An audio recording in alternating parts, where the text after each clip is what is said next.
Donc, ce matin, nous sommes toujours dans le chapitre 1 de l'Épître aux Romains. Mais d'abord, toujours qu'on commence avec notre verset mémorisé.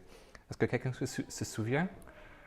Je me rappelle juste, après le début, c'est Matthieu, entrez et l'on vous ouvrira, frappez. Oui, c'est frappé. Je me rappelle plus des détails. Demandez et on vous donnera. Cherchez et vous trouverez. Frappez et on vous ouvrira. En effet, toute personne qui demande reçoit. Celui qui cherche trouve. Et l'on rouvre à celui qui frappe. Donc, dimanche passé, on a démarré un nouveau livre. C'est le troisième livre qu'on regarde, c'est la lettre aux Romains.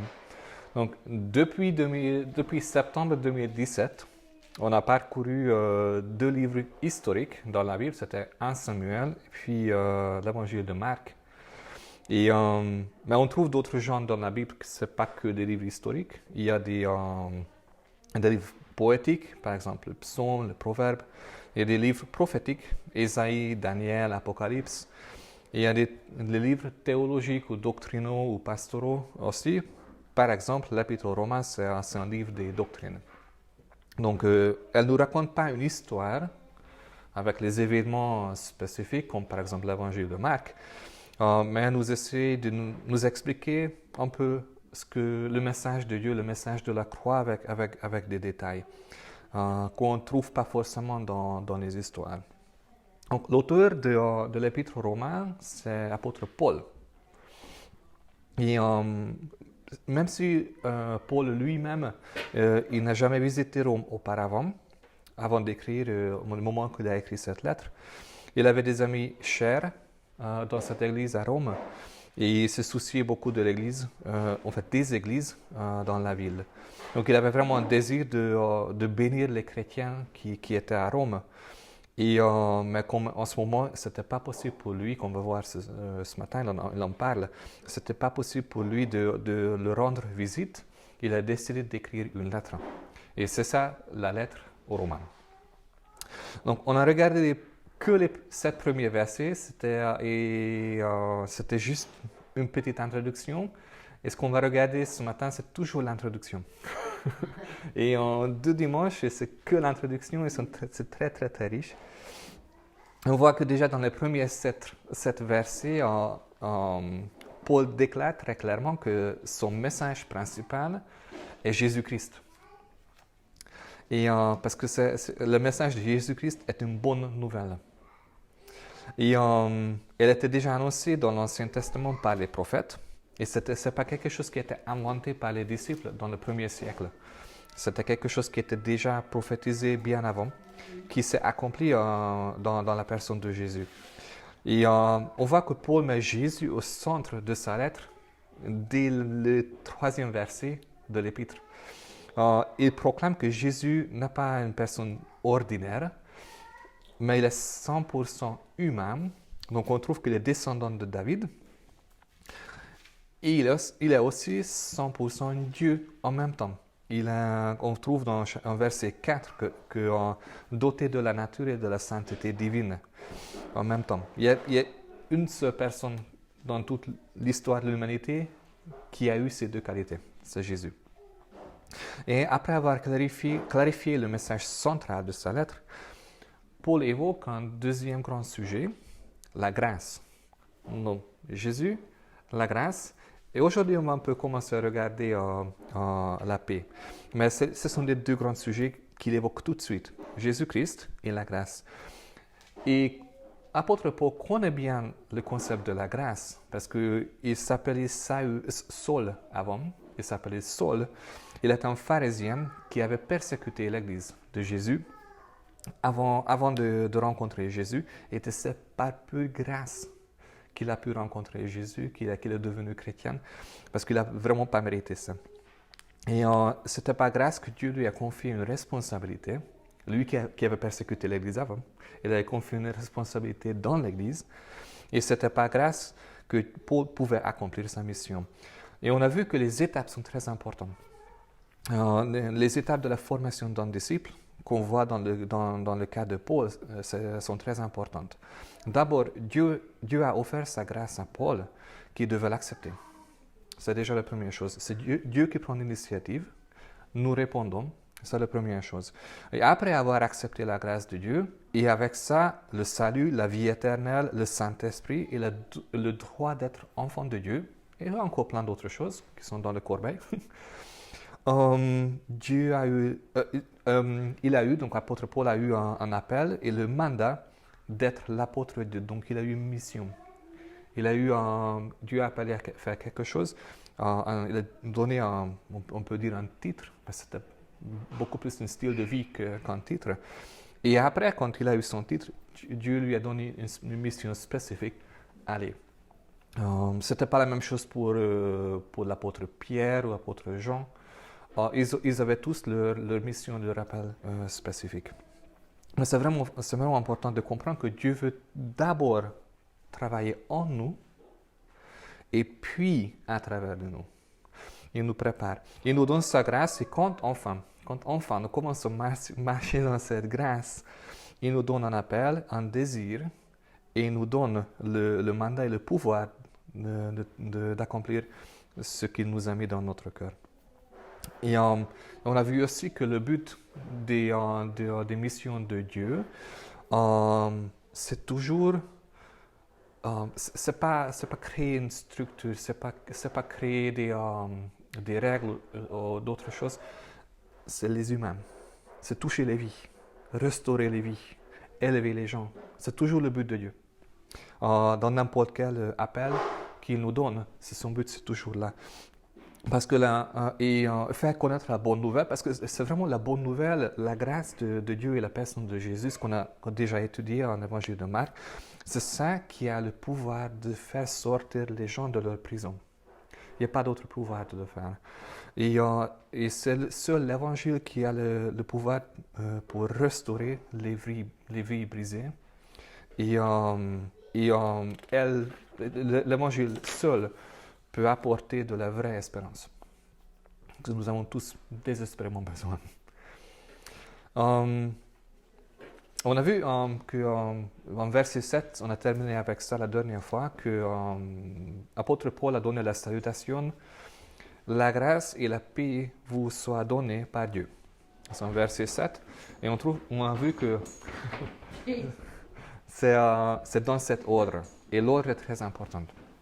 Pour pouvoir expérimenter la paix de Dieu, nous devons d'abord expérimenter la grâce de Dieu. Et quand on comprend et quand on s'approprie la grâce de Dieu, ce que Dieu nous offre, c'est-à-dire quand nous acceptons cette faveur imméritée sans essayer de la mériter, parce que c'est ce qu'on fait tout le temps, quand enfin on accepte cette faveur imméritée sans essayer de la mériter, c'est ça qu'on va recevoir la paix de Dieu. Ou comme apôtre Paul lui-même a écrit dans une autre lettre aux Philippiens, il a dit « Ne vous inquiétez de rien, mais en toute chose faites connaître vos besoins à Dieu par des prières et des supplications, dans une attitude de reconnaissance. Et la paix de Dieu qui dépasse tout ce qu'on peut comprendre gardera vos cœurs et vos pensées en Jésus-Christ. » C'est exactement la même chose. Marcher dans la grâce de Dieu, c'est la première partie de cette citation-là. Quand nous venons dans la présence de Dieu, avec tout ce qui se passe, et dans notre relation, dans notre communication avec Dieu, notre confiance envers lui, il nous donne sa paix.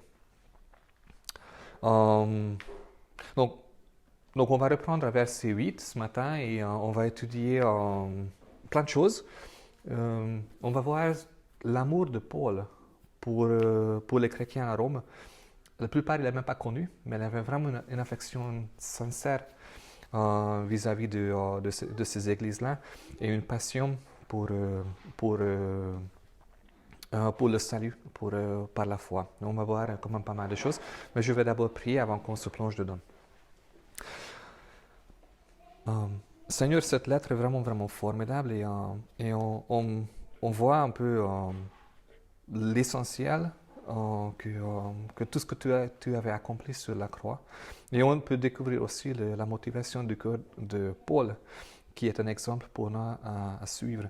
Et Seigneur, aide-nous à pouvoir comprendre ces versets qu'on va regarder et ouvre nos yeux, ouvre nos oreilles par la puissance de ton esprit. Amen.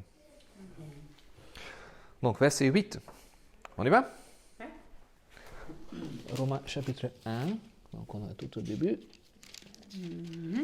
Verset 8 là. Je vous dirai d'abord que partout où je vais, j'entends parler de votre foi. Combien je remercie Dieu par Jésus-Christ pour le bon témoignage que vous rendez tous. J'utilise une traduction un peu... c'est une traduction qui explique un peu plus que voilà. J'aime bien cette traduction. Non, je vais lire plus de mots que vous trouvez dans votre Bible. Donc, Rome était au centre de l'Empire romain. C'est romain parce que c'est Rome. Donc, l'Église avait une responsabilité, une possibilité absolument formidable pour pouvoir témoigner de leur foi en Jésus, ici au centre de l'Empire. C'est une question qu'on va étudier plus tard avec beaucoup de détails dans la lettre romaine plus tard. Mais une vraie foi en Dieu ne se cache pas. Qu'on voit ici, mais une vraie foi ne peut pas être invisible. Une vraie foi va se manifester dans un changement de caractère de la personne concernée et va se manifester dans les actes d'obéissance du chrétien, qui en conséquence est un bon témoignage. C'est de ça que l'apôtre Paul parle. Déjà ce petit verset, le verset 8, c'est une source d'encouragement, d'espérance. Spécialement pour moi, quand j'ai préparé, j'ai lu ça et j'ai réalisé que je ne peux pas faire des grandes choses. Je suis très limité, je suis un homme avec des limites vraiment étouffantes de temps en temps et je ne peux pas sauver les gens. Je lutte avec mon propre péché, je lutte avec mes moments de découragement. Mais je peux mettre ma foi en Jésus, je peux demander sa grâce et sa paix, je peux m'approcher de la trône du Père, je peux passer du temps dans la présence du Seigneur et je peux soumettre ma volonté à Jésus.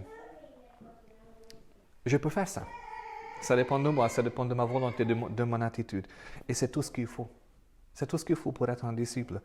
Parce que cette foi, si je vraiment mets ma foi en Jésus, comme on lit dans le verset 8, cette foi va produire des résultats, le résultat d'un bon témoignage. Par Jésus-Christ, pas par moi. Mais c'est tout ce qu'il faut. Dieu ne nous demande pas des choses extraordinaires, ce qu'on ne peut pas faire. C'est lui qui va accomplir les choses extraordinaires à travers de nous, des gens ordinaires. Donc j'aime bien déjà ce verset en soi. Verset 9 à 12.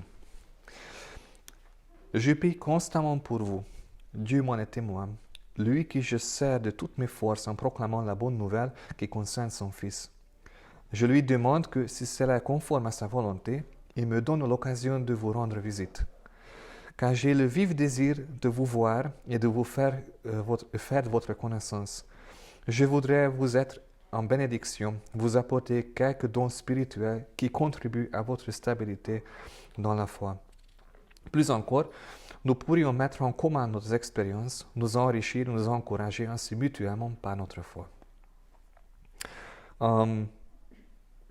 Une des raisons pourquoi les églises à Rome étaient si fortes dans leur foi, c'était la prière. Comme Paul dit, je prie pour vous constamment. Paul a prié et certainement il n'était pas le seul qui a prié pour cette église. Je ne sais pas si vous êtes comme ça avec la prière, comme je suis beaucoup trop souvent ou très souvent. Mais souvent, j'ai l'impression que je parle au mur, je parle au plafond et c'est tout. Si vous regardez la conversation entre les humains, comment ça se déroule. Il y a deux personnes qui parlent, qui s'écoutent. Il y a une qui parle d'abord, une question, une réponse, une blague, voilà. Chacun son tour. Mais quand on prie, c'est nous qui parlons. C'est moi qui parle. Et je n'entends pas la voix audible de Dieu. Ça m'est jamais arrivé. Hein? Ça arrivait à Maurice, mais pas à moi. Et ça arrive que je prie pour quelque chose de toute ma force, de toute ma foi, et rien qui se passe. J'attends une semaine, 2 semaines, 1 mois, 2 mois, il n'y a rien qui se passe. Et moi, c'est souvent mon impression que, voilà, pourquoi prier? Qu'est-ce que ça sert? Mais j'ai dû réaliser que mes impressions sont trompeuses. Et j'ai besoin de quelque chose beaucoup, beaucoup plus solide que mes pensées vagabondes. Quand la Bible parle de la prière, Jacques nous dit, la prière fervente d'un homme juste ou d'une femme juste possède une singulière puissance. C'est un peu contradictoire à mes impressions, de temps en temps. Mais la prière, c'est un des outils les plus merveilleux, les plus puissants et les plus importants que Dieu nous a donnés. Pourquoi? C'est parce que c'est par la prière que nous nous rapprochons de la trône de grâce dans la présence du Père. C'est par la prière que nous marchons plus par notre nature humaine, par notre volonté humaine, mais nous marchons par l'Esprit de Dieu. C'est par la prière que nous quittons à utiliser nos outils, nos disponibilités simplement humaines, et on commence à prendre les armes spirituelles. C'est qu'on transmet nos problèmes du monde humain dans le monde spirituel. Et là, on est avec la puissance de Dieu. Et c'est par la prière que nous nous rendons disponibles à Dieu, qui nous transforme à l'image de Jésus et qui nous prépare pour la vocation qu'il veut nous donner. La prière, c'est un outil absolument formidable. Et je vous encourage de ne quittez pas la prière. Et regardez comment Paul a prié. Il nous donne un modèle. Il dit, combien je remercie Dieu par Jésus-Christ pour le bon témoignage que vous rendez tous. Et après il dit, je demande Dieu que si c'est conforme à sa volonté, il me donne l'occasion de vous rendre visite. Est-ce que vous remarquez son attitude dans la prière qu'on vient de lire dans le verset, je pense que c'est 9 et 10 ou 12, quelque chose comme ça. Ça ressemble vraiment à quelque chose qu'on vient de lire. je mets la même verset de nouveau. Regardez ça. Ne vous inquiétez de rien, mais à toute chose, faites connaître vos besoins à Dieu par des prières et des supplications dans une attitude de reconnaissance. Et la paix de Dieu qui dépasse tout ce qu'on peut comprendre gardera vos cœurs et vos pensées en Jésus-Christ. Paul a eu l'attitude de reconnaissance. Il a cherché comment on avait une attitude de reconnaissance. On voit ici, il remercie Dieu pour le bon témoignage. On peut toujours trouver des occasions pour remercier Dieu. Il y en a plein. C'est vraiment facile à en trouver. Et puis, il a présenté sa demande avec confiance, en se soumettant à la volonté de Dieu, au cas où Dieu avait quelque chose de mieux en tête. Donc, il a dit, mais je lui demande si c'est conforme à sa volonté, il me donne l'occasion de rendre visite à Rome. C'était sa prière. On trouve que c'est la prière d'un enfant. Pourtant, l'apôtre Paul, c'est un homme bien établi dans sa responsabilité, reconnu par les autres apôtres et tout ça. Donc, il était un gars très important dans l'église de ces jours. Il a prié comme un enfant. C'est la prière d'un enfant qui dit « Papa, s'il te plaît, est-ce qu'on peut aller à Disneyland cet été ?» C'est cette prière-là. C'est cette prière-là. Si je lui demande si c'est conforme à sa volonté, que je puisse aller les visiter. Et Paul n'était pas égoïste. Sa motivation n'était pas son intérêt personnel. Il avait un amour sincère envers les chrétiens à Rome. Il voulait les bénir et en même temps d'être mutuellement encouragés par leur foi en Jésus. Et je ne sais pas si vous avez déjà réalisé ou remarqué que votre foi est une source d'encouragement pour les autres autour de vous. Je ne sais pas si vous avez déjà remarqué ça. La vraie foi, ce n'est pas quelque chose de personnel qu'on garde pour soi. La vraie foi répand l'encouragement pour les gens qui sont autour. Je peux vous dire que chaque fois que nous racontez quelque chose un pas de foi que vous prenez, un acte d'obéissance ou une attitude de la vraie foi, mon cœur est rempli de joie. Et je prie comme apôtre Paul, puis que je remercie Dieu pour votre foi et ce qui se passe dans votre vie. Votre foi est un encouragement pour moi et pour les autres aussi autour de vous. Donc c'est quelque chose de vraiment, vraiment important dans nos vies. Et Dieu, on verra pas ça dans l'Église, dans l'Épître aux Romains, mais on trouve ça dans le livre des Actes. Dieu a effectivement écouté et exaucé la prière de Paul. Il est effectivement allé à Rome plus tard en tant que prisonnier, en chaîne. Mais ce qui était drôle, que comme prisonnier, et son voyage était financé par l'État. Il était toujours gardé par des soldats, donc il n'y avait pas de risque d'avoir des attaques des bandits en chemin. Donc Dieu a préparé ce voyage, je pense un peu différemment que lui il a imaginé. Mais effectivement, Dieu a écouté sa prière et répondu au-delà de ce qu'il a pu imaginer. Et vous trouvez cette histoire, son bateau a coulé, plein de choses qui se passaient en chemin dans le livre des Actes. Donc, ne quittez pas la prière et encouragez-vous, encourageons-nous mutuellement par notre foi, par la foi que Dieu nous a donnée.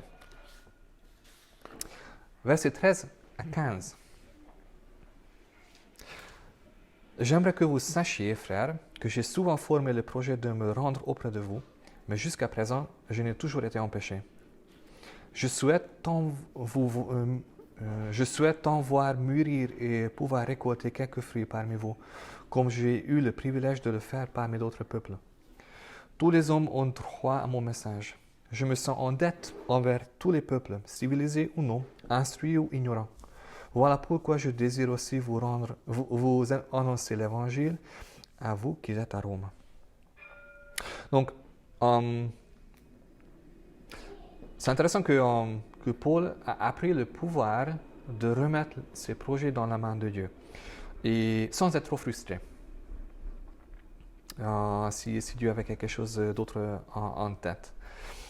Mais en tant qu'enfant de Dieu très haut, de Dieu très puissant, nous avons le droit d'avoir des projets. Nous avons le droit d'avoir des rêves, des projets, des choses qu'on veut absolument atteindre. En fait, la Bible nous encourage d'être créatifs et courageux. Ce n'est pas quelque chose de mauvais, c'est vraiment bien. Paul avait toujours des projets, et après, il était souvent dévié, mais il avait toujours quelque chose en tête de faire.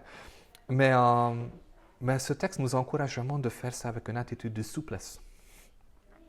Au cas où Dieu a une autre idée, souvent une meilleure idée. En fait, c'est le secret de Paul. Vous voyez ici, donc il a dit, mais j'ai toujours essayé, j'étais empêché, mais on ne voit pas qu'il soit frustré.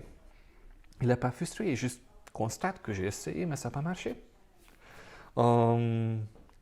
C'est son secret, et en fait, c'est le secret d'une vie paisible, sans stress. Et ça me parle parce que j'étais si très stressé avec cette histoire du chauffage.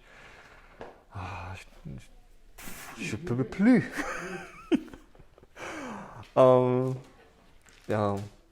Mais c'est comme ça qu'on apprend. C'est comme ça que Dieu nous travaille notre patience. En nous mettant dans des situations comme ça où il nous force à être patient. Mais on peut apprendre vraiment le secret de Paul dans ce sens. Je ne veux pas dire que c'est facile. C'est vraiment pas. C'est pas facile d'apprendre ça. Mais Dieu va nous rendre plus patients, certainement. Et ce qu'on voit ici dans ce texte, Paul parle des fruits à récolter. Quel genre de fruits? Il parle de quoi? Ce qu'il va récolter chez les gens à Rome. Je ne suis pas certainement sûr, mais je pense que c'est lié aux fruits de l'esprit. Donc en Galates, on trouve la liste. Le fruit de l'esprit, c'est l'amour, la joie, la paix, la patience, la bonté, la bienveillance, la foi, la douceur, la maîtrise de soi. C'est quelque chose qui, si nous nous rapprochons à Dieu, si nous passons du temps dans la présence de Dieu, c'est le fruit qui va apparaître dans notre vie automatiquement, naturellement. C'est pas naturel, c'est divin. Mais c'est Dieu qui va produire ces fruits. Nous sommes l'arbre. Nous sommes le poirier, par exemple. Que fait le poirier? Il laisse les jus, la vie, l'eau couler à travers et après il porte des fruits. Il fait pas, je ne sais pas si vous avez jamais entendu un poirier ou quelque chose comme ça faire. Allez, allez, allez. Il fait. Et après il attend et ça apparaît. C'est quelque chose qui est le résultat de foi et c'est le fruit de l'esprit. Ce n'est pas le fruit de notre chair. Non, c'est l'autre chose. Juste en suivant Jésus, en être un disciple, c'est le fruit, en fait, c'est singulier, le fruit qui va apparaître dans notre vie. Mais je pense que la vraie satisfaction de Paul dans sa mission était de voir ces qualités développées dans les chrétiens. Quand il parle de pouvoir voir mûrir et pouvoir récolter les fruits, je pense qu'il parle de ça. Et je suis absolument d'accord. En tant que pasteur, il n'y a pas mieux que d'être entouré par les frères et sœurs qui grandissent dans ces qualités. C'est juste extraordinaire. Et en verset 14, Paul utilise un mot très intéressant. Il dit « Je me sens en dette ». C'est une idée vraiment très étrange dans notre culture et c'était déjà étrange à l'époque de l'apôtre Paul. Parce que normalement, nous pensons que tout le monde nous doit quelque chose. Le gouvernement nous doit une bonne éducation, des bonnes autoroutes, de la sécurité. Nos amis nous doivent leur affection, leur temps. Nos employeurs nous doivent notre salaire, nos jours de congé, une atmosphère paisible. Nos voisins nous doivent la silence le dimanche matin au lieu de tondre le gazon. Et nos amis sur Facebook nous doivent les likes ou j'aime. Parce que nous sommes égoïstes, par nature. Mais Dieu a fait une transformation dans la vie de Paul. Et regardez, la grâce a eu un impact si profond que Paul a commencé à voir le monde et sa vie complètement différemment. Ce n'était pas tout le monde qui lui devait, mais poussé par la grâce et la miséricorde de Dieu, il se sentit en dette envers ses contemporains. Un tel point de vue de la vie bascule complètement l'attitude à 180 degrés. C'est l'opposé. Au lieu de chercher les moyens de profiter des gens, il a cherché les moyens de les bénir et donner sans rien à demander en retour. C'était son attitude. Et on voit, il en parle vraiment clairement ici en verset 15. C'était son attitude derrière son visite, son désir de pouvoir visiter les gens à Rome. C'est aussi quelque chose que Dieu fait dans nos vies. Ce n'est pas lui qui a produit ce changement dans sa vie, mais c'est l'impact de Dieu sur sa vie. Verset 16-17. Car je n'ai pas à rougir de l'Évangile. N'est-il pas la puissance de Dieu qui sauve de la mort éternelle tout ce qu'il accepte avec foi? Il est vrai qu'il s'adresse en premier lieu aux Juifs, mais le non-Juif est invité au premier titre. Et voilà ce que cet évangile nous révèle. Dieu nous déclare justes si nous plaçons notre confiance en lui et nous apprenons comment cette justice que Dieu nous attribue, née de la foi, et la fait grandir ainsi qu'il est écrit dans l'Ancien Testament. Celui qui place sa confiance en Dieu sera déclaré juste devant lui, et sa foi sera pour lui source de vie. Il faut que j'apprenne à lire correctement en français. Voilà. Paul déclare qu'il n'a pas honte de l'Évangile. Et honnêtement, si je veux être honnête, j'avais honte de Jésus pendant beaucoup d'années. Si on m'a posé la question directement, j'avouais d'être un chrétien, mais toujours avec un sentiment de honte. Et parce que pour moi, ça voulait dire qu'il y a des choses que je ne pouvais pas faire, que tout de suite les gens m'ont regardé avec un niveau moral plus élevé, qui m'attendait plus en tant que chrétien. Et si j'ai tombé, voilà. Voilà. Mais c'est à cause de moi, principalement. Cette déclaration de Paul était comme, quand j'ai entendu cette fois, c'était une réprimande. Pour moi, dans la tête, j'ai entendu, tu vois, tu es un mauvais chrétien, regarde comment il faudrait vivre. Et ça m'arrive encore aujourd'hui. Mais ce que je comprends maintenant, ce que je ne compris pas quand j'étais jeune, que le courage derrière les mots d'apôtre Paul ne vient pas de lui. C'est le résultat naturel, c'est le résultat automatique d'une vie qui s'ouvre à Dieu. Le courage est un produit de l'esprit et non Paul lui-même. Et en découvrant l'extravagance et la puissance de l'évangile, la honte disparaît et une confiance divine prend sa place. Et c'est Dieu qui opère ça. Et dans ce verset, Paul nous résume l'essentiel de l'évangile. Il a la puissance de sauver les âmes de la mort éternelle, c'est-à-dire l'enfer, en nous déclarant justes devant Dieu, simplement parce que nous plaçons notre confiance en Dieu, en Jésus. Et en plus, il est disponible à tout le monde et pas uniquement pour certains élitistes. Et on va arrêter là ce matin. Mais on vient de terminer les salutations de Paul. Justement, et la semaine prochaine, on va se plonger très très très profond dans quelque chose d'extraordinaire qu'on va passer 2 semaines avec. On va regarder ça. Et mais déjà jusqu'ici, jusqu'à verset 20, c'est quoi 17, oui. Verset 17, on a déjà vu quand même pas mal de choses qui sont très encourageantes. Et ces versets qu'on a lus ce matin, très spécifiquement, nous encouragent de ne pas quitter la prière, même si nous avons l'impression que ça ne sert à rien, parce qu'elle est puissante. La prière est puissante. Dieu n'est pas sourd, au contraire, il est très attentif, il écoute nos prières. Et en fait, pas uniquement il va répondre, évidemment il va répondre, mais par le temps que nous passons dans sa présence, il nous transforme pour être plus en plus comme Jésus. Et si vous êtes comme j'étais, et je sais de même de temps en temps, que vous avez honte de Jésus, de l'Évangile, ce matin, je vous encourage vraiment de ne vous culpabilisez pas, comme je l'ai fait, parce que c'est stupide. Mais parlez-en avec Dieu, honnêtement. Demandez qu'il change vos cœurs, demandez qu'il vous ouvre les yeux, qu'il vous explique la puissance de la croix. Et en attendant sa réponse, juste profitez de sa présence et de sa parole de la Bible. Et on va arrêter là et je vais prier. Seigneur, on vient juste gratter un peu la surface de cet épître et la richesse. Mais on voit déjà pas mal de choses que tu es au centre de cet évangile, de notre foi.